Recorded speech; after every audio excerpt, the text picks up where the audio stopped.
నమస్కారం. నేను ఇందాకే ఒక మాట అన్నా మా సిపి గారు వాళ్ళతో కూర్చొని. నా 1 ఇయర్ హోమ్ మినిస్టర్గా నా పదవీ కాలంలో నేను అచీవ్మెంట్ చేసిన విషయాలన్నీ ఒక పేపర్ మీద రాసుకుందామని ఒకరోజు పేపరు పెన్ను పట్టుకుంటే అందులో 40% వరకు విజయవాడ కమిషనరేట్కి సంబంధించినవి రావటం నిజంగా ఒక పక్క నా అదృష్టం కింద భావిస్తున్నాను. మిగతా వాళ్ళకి ఒక మార్గదర్శకంగా ఉండాలి అనే ఉద్దేశంతో ఈ కార్యక్రమంలో మీకు అందరికీ కూడా చెప్పడం జరిగింది. ఒక మంచి కార్యక్రమానికి పదే పదే ఇక్కడికి నన్ను రప్పిస్తూ ఒక మోటివేషనల్ విధంగా స్టేట్ మొత్తం మీద ఒక మోటివేషన్ చేసే విధంగా ఈరోజు కార్యక్రమాలు నిర్వహిస్తూ ఒక పోలీసు ఉద్యోగాన్ని ఉద్యోగంలా కాకుండా ఒక ప్యాషనేటిక్గా చేస్తూ ఇష్టంగా చేస్తున్న మన కమిషనర్ రాజశేఖర్ బాబు గారికి ప్రత్యేకంగా డిపార్ట్మెంట్ తరపున నేను ధన్యవాదాలు నమస్కారాలు తెలియజేసుకుంటున్నా. ఎందుకంటే ఎవరైనా ఉద్యోగం చేస్తారు, ఉదయం వచ్చి ఉద్యోగం నా ఉద్యోగం అంటారు, కానీ అందులోనే ఒక ప్యాషన్ ఎత్తుక్కొని అందులోనే ఒక ఎంజాయ్మెంట్ ఎత్తుక్కొని ప్రజలకి సేవ చేయాలి, నాకు వచ్చిన ఈ అవకాశాన్ని ఉపయోగించుకోవడమే కాకుండా తనతో ఉన్న టీం వర్క్ ఇది ఒక్కటి కూడా నేను ఒక రాజశేఖర్ బాబు గారు ఒకరు చేస్తున్నారన్నది కాదు. రాజశేఖర్ బాబు గారు తన ఆలోచనకు అనుగుణంగా కమిషనరేట్లో ఉన్న ప్రతి ఒక్క ఎంప్లాయీ, ప్రతి ఒక్క పోలీస్ ఆఫీసరు, ఇన్స్పెక్టర్, ఎస్ఐలు, కానిస్టేబుల్ లెవెల్ వరకు కూడా అందరూ కూడా దీన్ని అడాప్ట్ చేసుకొని ఈ కార్యక్రమాన్ని ముందుకు నడిపిస్తున్నందుకు ఎంటైర్ విజయవాడ కమిషనరేట్ డిపార్ట్మెంట్ అందరికీ కూడా పేరు పేరున నేను ధన్యవాదాలు తెలియజేసుకుంటున్నా. అదేవిధంగా ఈరోజు ఈ సురక్ష యాప్ ఈ కార్యక్రమం దగ్గర నుంచి అన్ని కార్యక్రమాలకి కూడా నేను ఒకసారి మా అన్నలందరితో కూడా మాట్లాడినప్పుడు ఒకటి అన్నారు, విజయవాడ ప్రజలకి సామాజిక స్పృహ ఎక్కువ అన్నారు. అట్ ద సేమ్ టైం విజయవాడలో మీరందరూ ఎన్నుకున్న నాయకులకి కూడా సేవా తత్పరత చాలా ఎక్కువ అని చెప్పడానికి ఈ కార్యక్రమాలు కూడా ఒక ఉదాహరణగా మనం చెప్పుకోవచ్చు.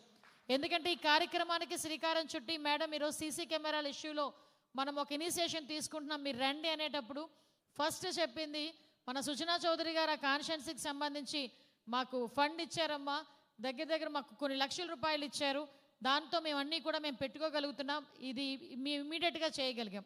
అట్ ద సేమ్ టైం మొన్న రీసెంట్గా మన జగ్గైపేట కాన్స్టిట్యున్సీలో ప్రతి ఒక్క విలేజ్లోని కూడా సీసీ కెమెరాలు పెట్టి నియోజకవర్గంలో సీసీ కెమెరా లేని గ్రామం అనేది ఏదైనా ఉందంటే దేశంలో జగ్గైపేట కాన్స్టిట్యున్సీ మనం చెప్పుకునే విధంగా రీసెంట్గా చేయడం జరిగింది.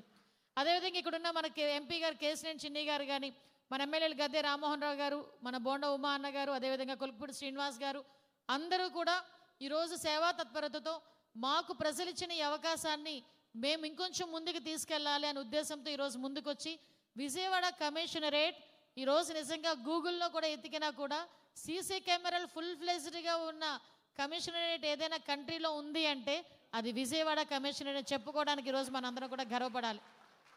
దీనికి ప్రత్యేకంగా సహకరించిన మా ఎమ్మెల్యేలందరికీ కూడా పేరు పేరున నేను ధన్యవాదాలు తెలియజేసుకుంటున్నా. ప్రత్యేకంగా సుజనా చౌదరి గారికి ఎంతోమంది పొలిటీషియన్స్కి రాజకీయాల్లో ఓనమాలు దిద్దించిన వ్యక్తి, అందులో నేను ఒక దానిని చెప్పుకోవడానికి ఈ వేదిక సాక్షిగా నేను చెప్తున్నా, దానికి కూడా నేను గర్వపడుతూ కృతజ్ఞతలు తెలియజేసుకుంటున్నా.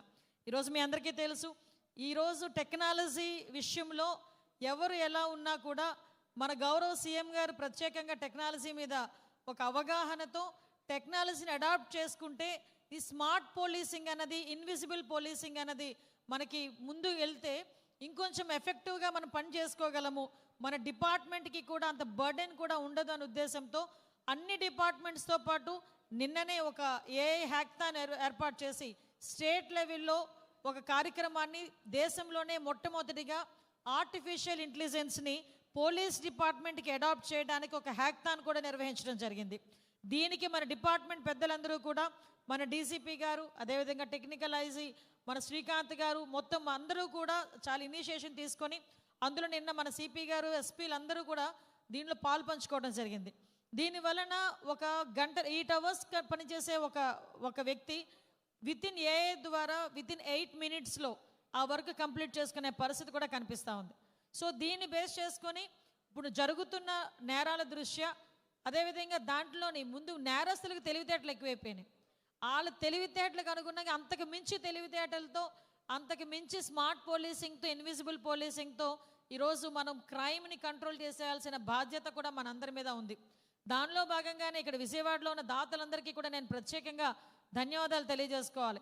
ఎందుకంటే ఈరోజు విజయవాడ అన్నది ఎక్కువగా విఐపీస్ ఎక్కువగా తిరిగే ప్లేస్, అమరావతి రాజధానికి దగ్గరగా ఉన్న మన విజయవాడ కమిషనరేట్ ఎక్కువ మంది వచ్చి వెళ్ళే ప్రదేశం. కంపల్సరీగా ఇక్కడ క్రైమ్ అనేది మనం చాలా కంట్రోల్లో ఉంటేనే రేపొద్దున వచ్చే పెట్టుబడులు కూడా ఇక్కడికి వచ్చే పరిస్థితి కనిపిస్తూ ఉంది. దానిలో భాగంగానే ఈరోజు సుమారుగా మన విజయవాడ కమిషనరేట్లో 4500 కెమెరాలు, టెంపుల్స్ దగ్గర ఇందాక సురక్ష డివైన్ అని పెట్టి ఒకటి ఓపెన్ చేసాం. అందులో 1000 టెంపుల్స్ దగ్గర only 1000 cameras. At the same time మన గవర్నమెంట్ పెట్టినవి 2000 కెమెరాస్. ఓవరాల్గా 7500 కెమెరాలు విజయవాడ కమిషనరేట్లోనే ఉండడం నిజంగా ఇది first time in the history. మనం దీనికి ప్రత్యేకంగా మన ధన్యవాదాలు తెలియజేసుకోవాలి. ఎస్పెషల్ నేను చెప్పేది ఏంటంటే దీని మెయింటెనెన్స్ కూడా అదే విధంగా డిపార్ట్మెంట్ వాళ్ళు చేసుకొని దానికి తగ్గ ఫీడ్ మనం తెచ్చుకోవాలి. ఈ కెమెరాస్తోని అదేవిధంగా డ్రోన్స్ కూడా అరౌండ్ 28 డ్రోన్స్ ఉన్న కమిషనరేట్ కూడా విజయవాడ కమిషనరేటే. ఈ డ్రోన్స్ విషయంలో మీ అందరికీ తెలుసు, ఎక్కడో పొలాల్లో కూర్చొని మందు తాగితే ఎవరికి తెలిసిద్దిలే అంటారు. మాకెవరికీ తెలియకపోయినా ఒక డ్రోన్ పంపిస్తే ఆటోమేటిక్గా తెలిసి వచ్చింది. ఈరోజు ఆ డ్రోన్ బయట ఎగురుతుందో లేదో చూసుకొని డ్రోన్కి కనిపించకుండా తిరిగే పరిస్థితులు ఈరోజు కనిపించినాయి. అదేవిధంగా ఎక్కడైనా ఏదైనా ఒక అమ్మాయి తప్పిపోయింది, ఇమీడియట్గా నాకు ఒకసారి తెనాల్లో ఒక అమ్మాయి తప్పిపోయిందండి అని చెప్పి నాకు ఇన్ఫర్మేషన్ వచ్చింది. నేను వెంటనే కమిషనర్ గారికి కాల్ చేశా, అమ్మ సార్ ఏంటి పరిస్థితి, అమ్మాయి ఇక్కడికి వచ్చింది అంటున్నారు, ఒకసారి చెక్ చేయండి అని. వితిన్ నాకు తెలిసి 7 అవర్స్లో అనుకుంటా అమ్మాయిని డిటెక్ట్ చేసి మళ్ళా తల్లిదండ్రులను పిలిపించి అమ్మాయిని వాళ్ళు అప్పగించిన పరిస్థితి. అదేవిధంగా రీసెంట్గా ఒక మొబైల్స్ చాలా పెద్ద స్కామ్, అది చాలా పెద్ద లూటీ, అది కొన్ని లక్షలు దగ్గర 25 లక్షలు 30 లక్షలు విలువైన సెల్ ఫోన్లు దొంగతనం. దాన్ని కూడా టెక్నాలజీని బేస్ చేసుకొని ఎక్కడో రాజస్థాన్ వెళ్ళిపోయిన వాడిని కూడా పట్టుకొని తీసుకొచ్చి అవన్నీ రికవరీ చేసిన పరిస్థితి. అంటే దొంగతనం కేసులు కానీ ఈవెన్ గాంజా ఎక్కడైనా పట్టుకున్న గాంజా కొడుతున్న వాళ్ళు కానీ వాళ్ళు కన్జ్యూమ్ చేసే వాళ్ళు కానీ వాళ్ళు అమ్మే వాళ్ళు కానీ చాలా ఇమీడియట్గా ఎక్కడైనా చిన్న కంప్లైంట్ వచ్చినా ఈవెన్ కెమెరాస్లో దొరికినా కూడా ఇమీడియట్గా చేసే పరిస్థితి. మీకు తెలుసు లాస్ట్ దుర్గమ్మ నవరాత్రుల్లోని ఎక్కడ కూడా ఒక్క ఇన్సిడెంట్ కూడా జరగకుండా 9 రోజుల కార్యక్రమాన్ని కూడా దిగ్విజయంగా పూర్తి చేసి ఆ అమ్మవారి దర్శనం అందరికీ కలిగించేలా ఏర్పాటు చేసిన పోలీస్ డిపార్ట్మెంట్ విజయవాడ కమిషనరేట్ సిబ్బంది అందరికీ కూడా ఆ రోజు కూడా కెమెరాస్ ఎక్కడ మ్యాక్సిమం ఫిట్ చేసి ఆ రోజు కూడా మనం అందరం కూడా మంచి సక్సెస్ఫుల్గా పనిచేసుకున్నాం. ముఖ్యంగా అస్త్రం మనకి విజయవాడ బెంజ్ సర్కిల్ సాయంత్రం 4 గంటలు వదిలిన 9 గంటలు అంటే అందరికీ దడ. ఎందుకంటే కనీసం విజయవాడ బెంజ్ సర్కిల్ దాటితే చాలు విజయవాడ వెళ్ళిపోయాం అనుకునే పరిస్థితి మనకి. అటువంటిది ఈరోజు ఇందాకే నేను కమిషనర్ గారు ద్వారా విన్నాను, ప్లస్ నేను కూడా చూసా. మ్యాక్సిమం ఎక్కువసేపు ట్రాఫిక్ జామ్ ఉండే పరిస్థితులు కానీ ప్రజలు ఇబ్బందులు పడే పరిస్థితులు కూడా లేవు. ఈరోజు అస్త్రం యాప్ ఈరోజు విజయవాడలోనే కాదు, మా వైజాగ్ సిపి గారు కూడా దీన్ని అడాప్ట్ చేసుకొని వైజాగ్ జిల్లాలో వైజాగ్ కమిషనరేట్లో కూడా ఈ అస్త్రం యాప్ని అడాప్ట్ చేసుకొని ఈరోజు ట్రాఫిక్ నియంత్రణకి ఆ యాప్ కూడా వాడుతున్నారంటే ఒకసారి మనం కూడా ఆలోచన చేసుకోవాలి. ఇందాకే సైబర్ కమాండో అని చెప్పి ఒక చిన్న కుర్రోడు మట్లో మాణిక్యంలో బయటకు వచ్చి ఆ అబ్బాయి ఈరోజు మనందరికీ కూడా ఒక సైబర్ కమాండ్ గురించి మనందరికీ కూడా అవగాహన కల్పించారు. నేను ఇందాక అడిగాను, సార్ ఇవన్నీ కూడా ప్రజలకు అందుబాటులో ఉండాలి. చంద్రబాబు నాయుడు గారు మ్యాక్సిమం అంటారు, ఒకసారి మొబైల్ మన చేతిలో ఉంటే ప్రపంచం మన చేతిలో ఉన్నట్టే అని. ప్రపంచం మన చేతిలో ఉన్నట్టే ఉండాలి, అట్ ద సేమ్ టైం మన రక్షణ కూడా ఈ మొబైల్లోనే ఉండాలి అనుకోవాలి. అందుకే ఆడవాళ్ళకి సంబంధించి మహిళలకు సంబంధించి శక్తి యాప్ని ఈరోజు ప్రవేశపెట్టి ఎక్కడైనా ఆడపిల్లలు అర్ధరాత్రులు కూడా ఏదైనా డ్యూటీ నుంచి వచ్చేటప్పుడు ఎక్కడైనా ఇది ప్రయాణం నుంచి వచ్చేటప్పుడు ఒక్కరు వెళ్లకుండా ఈవెన్ ఆ యాప్లో ఒక చిన్న అసిస్టెంట్ మాకు కావాలి అని అడిగితే డిపార్ట్మెంట్ నుంచి ఉమెన్ పీసీ వచ్చి వాళ్ళ ఇంటి దగ్గర దేపెట్టే పరిస్థితి కూడా కనిపించే ఏర్పాట్లు కూడా చేస్తున్నాం. దీంతోనే కాదు, వాళ్ళకి ఎటువంటి కష్టం వచ్చినా కూడా ఇమ్మీడియట్గా శక్తి యాప్ ద్వారా ఒక వాట్సాప్ నెంబర్కి ఒక చిన్న మెసేజ్ పెడితే డిపార్ట్మెంట్ అలర్ట్ అయ్యే పరిస్థితి కూడా ఈరోజు కనిపిస్తూ ఉంది.